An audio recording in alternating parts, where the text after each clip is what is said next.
দোস্ত রিয়েল লাইফে আল্লু অর্জুনের পুষ্পা 2 শাহরুখকে পেছনে ফেললেও রিয়েল লাইফে শাহরুখের উদাহরণ টানতে হলো আল্লু অর্জুনকে।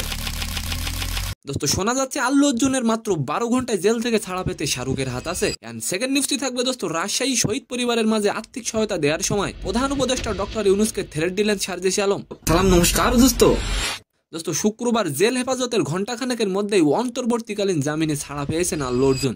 দোস্ত এমন নাটকীয় পট পরিবর্তন নিয়ে বর্তমানে চর্চার কোনো শেষ নেই দোস্ত। তবে মজার বিষয়টি হচ্ছে এদিন আল্লু অর্জুনের জামিনের সঙ্গে অদ্ভুতভাবে জুড়ে আছে শাহরুখ খানের নাম। দোস্ত আল্লু অর্জুনকে এই কেসে আটক করা কি ঠিক হয়েছে অবশ্যই কমেন্ট করে যাবেন। দোস্ত অতীতে শাহরুখ খানও একবার এইরকম এক মামলার বিতর্কে জড়িয়েছিলেন। সময়টা ছিল 2017 সালের জানুয়ারি মাস। দোস্ত রাইস সিনেমার প্রচারের সময় ভক্তদের হুড়োহুড়িতে একজন পদপিষ্ট হয়ে মারা গিয়েছিলেন এবং শাহরুখের নামেও মামলা হয়েছিল।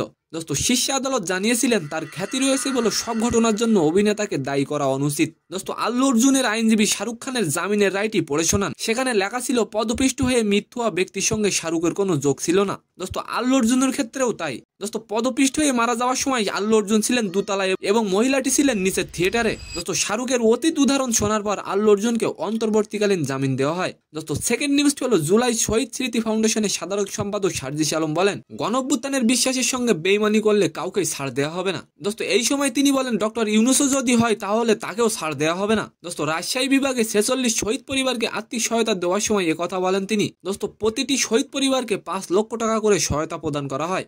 তো সম্মানিত দর্শক, আজকের ভিডিওটি কেমন লাগলো অবশ্যই কমেন্ট বক্সে জানাবেন।